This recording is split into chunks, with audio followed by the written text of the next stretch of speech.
Polisi berhasil menangkap pelaku pencurian emas senilai 1,5 miliar rupiah di sebuah rumah di Badung, Bali. Pelaku merupakan seorang residivis 5 kasus yang sama di wilayah Denpasar.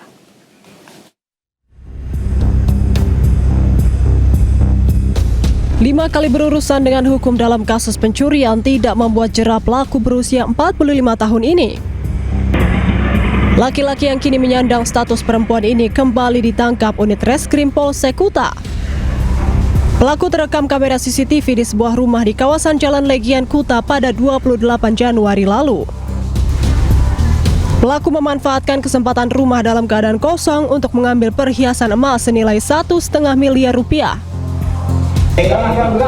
Usai menerima laporan, petugas berhasil menangkap pelaku di tempat kosnya di Badung, Bali. Kepada petugas, pelaku mengaku mencuri untuk memenuhi kebutuhan hidup. Itu kami melakukan penyelidikan langsung dengan cepat, tidak lama, dalam kurun waktu 3 jam, pukul 16 atau pukul 4 sore, kami langsung melakukan penangkapan terhadap tersangka, yaitu di kosnya di Jalan Campuhan 1 atau di kawasan Dewi Sri. Kini tersangka kembali terancam 5 tahun penjara sesuai pasal 476 KUHP. Barang bukti emas dan pakaian yang digunakan tersangka turut diamankan petugas. Dari Badung, Bali, Indira Ari, iNews melaporkan. Perkelahian hingga baku hantam terjadi di parlemen Turki. Para anggota parlemen dari partai berkuasa dan oposisi ribut mengenai pengangkatan Menteri Kehakiman yang baru.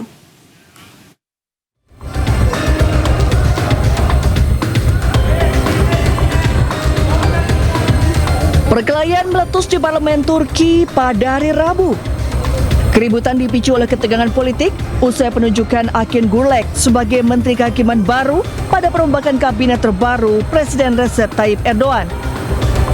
Insiden bermula saat anggota parlemen oposisi mencoba menghalangi Jaksa Agung Istanbul Akin Gürlek mengucapkan sumpah jabatan. Penolakan sontak memicu ketegangan di ruang sidang. Bahkan para anggota parlemen saling baku hantam. Setelah ketertiban dipulihkan, pelantikan Menteri Kehakiman dan Menteri Dalam Negeri yang baru dilanjutkan dengan mengucapkan sumpah jabatan konstitusional.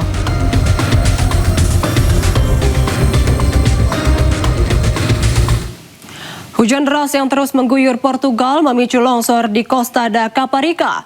Sementara itu hujan deras juga memicu banjir sehingga memaksa ribuan warga mengungsi dari daerah rawan.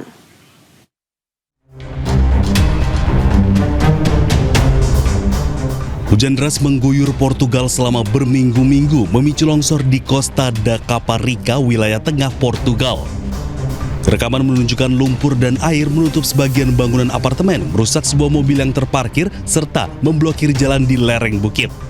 Otoritas setempat menyebut sebuah batu besar menggelinding dari lereng di belakang kawasan permukiman pada pagi hari, sehingga tim perlindungan sipil segera mengevakuasi warga untuk mengecek kerusakan struktur dan membersihkan material longsor. Institut Meteorologi Portugal, IPMA, mengeluarkan peringatan hujan level oranye untuk sejumlah distrik termasuk Porto, Braga, Coimbra, dan Aveiro. Di Coimbra, hujan deras juga memicu banjir hingga memaksa sekitar 3.000 orang dievakuasi dari wilayah utara kota. Nampak permukiman warga tergenang, warga pun memasang karung pasir dan penghalang darurat untuk mencegah air masuk ke rumah. Presiden Portugal, Marcelo Rebelo de Sousa, meminta warga untuk tetap tenang dan waspada di tengah bencana yang melanda. Quer dizer que houve a preocupação de preparar tudo para uma situação extrema. A situação extrema chegou, está aí, mas as pessoas verdadeiramente compreenderam que podem fazer a sua vida com normalidade, com tranquilidade, porque o que era preciso preparar foi preparado. Portugal diketahui dilanda badai beruntun sejak akhir Januari hingga merusak rumah, menenggelamkan kota, dan menyebabkan pemadaman listrik luas. Otoritas setempat pun terus memantau potensi longsor dan banjir susulan. Badai siklon Gezani menghantam Madagaskar. Dilaporkan 9 orang tewas dan 19 lainnya mengalami luka-luka akibat peristiwa tersebut.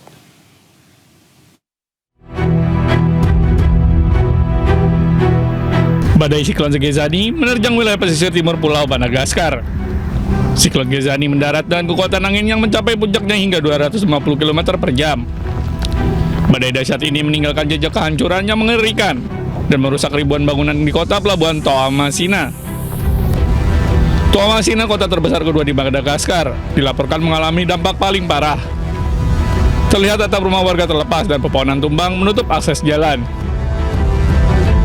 Bukan Thomas yang tengah biktima kami pendaluban di Gegezani, de simba-simba berajabi, tukal jabi, bola polisi, ranu kuau, tapcang jabi, yang fakabi, raja kirfanangan tau, simba-simba.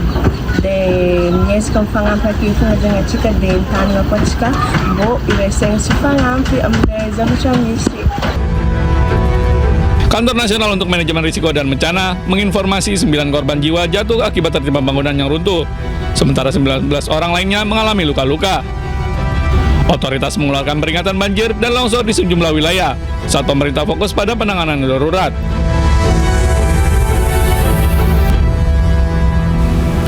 Kita beralih ke informasi olahraga. Indonesia akan menjadi tuan rumah untuk FIFA Series 2026 yang digelar pada akhir Maret nanti. Ajang ini juga akan menjadi momen awal bagi pelatih baru Timnas Indonesia John Hartman dalam memimpin skuad Garuda di level internasional.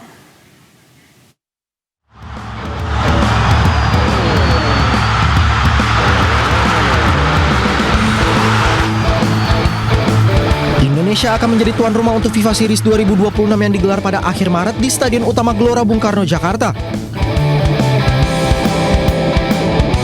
Dalam turnamen persahabatan antar negara 2 tahun sekali ini, Indonesia menyambut Bulgaria dari zona UEFA, Kepulauan Solomon dari zona Oseania, serta Saint Kitts dan Nevis yang mewakili CONCACAF. Dalam turnamen ini, Indonesia akan menghadapi Saint Kitts dan Nevis pada 27 Maret 2026. Sedangkan Bulgaria akan melawan Kepulauan Solomon.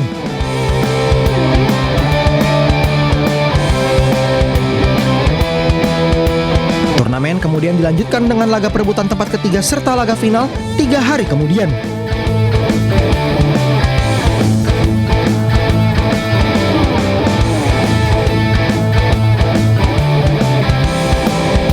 FIFA Series 2026 ini juga akan menjadi momen awal bagi pelatih baru Timnas Indonesia John Hartman. Ajang ini akan menjadi pembuktian pertama pria asal Inggris itu memimpin skuad Garuda di level internasional.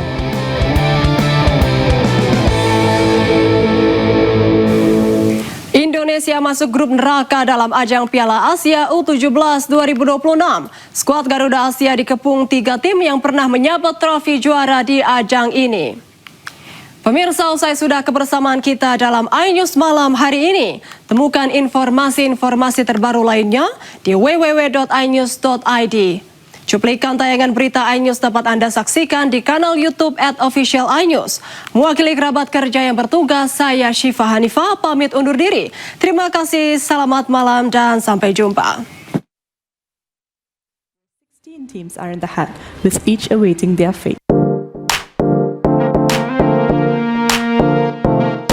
Konfederasi Sepak Bola Asia AFC mengundi fase grup untuk Piala Asia U17 2026 di Kuala Lumpur, Malaysia pada Kamis sore. Dari hasil undian ini, Indonesia masuk dalam grup neraka. Indonesia. Skuad Garuda Asia berada di grup B dan dikepung 3 tim yang pernah menyabet trofi juara di ajang ini. Ada peraih 4 gelar Jepang, Tiongkok yang mengoleksi 2 trofi, serta Qatar yang terakhir kali menjadi juara pada tahun 1990. Sedangkan di grup A, tuan rumah Arab Saudi bergabung dengan Tajikistan, Thailand, dan Myanmar.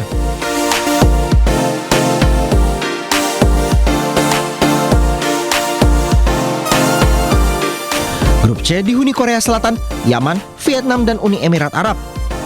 Lalu terakhir grup D diisi Uzbekistan, Australia, India, dan Korea Utara.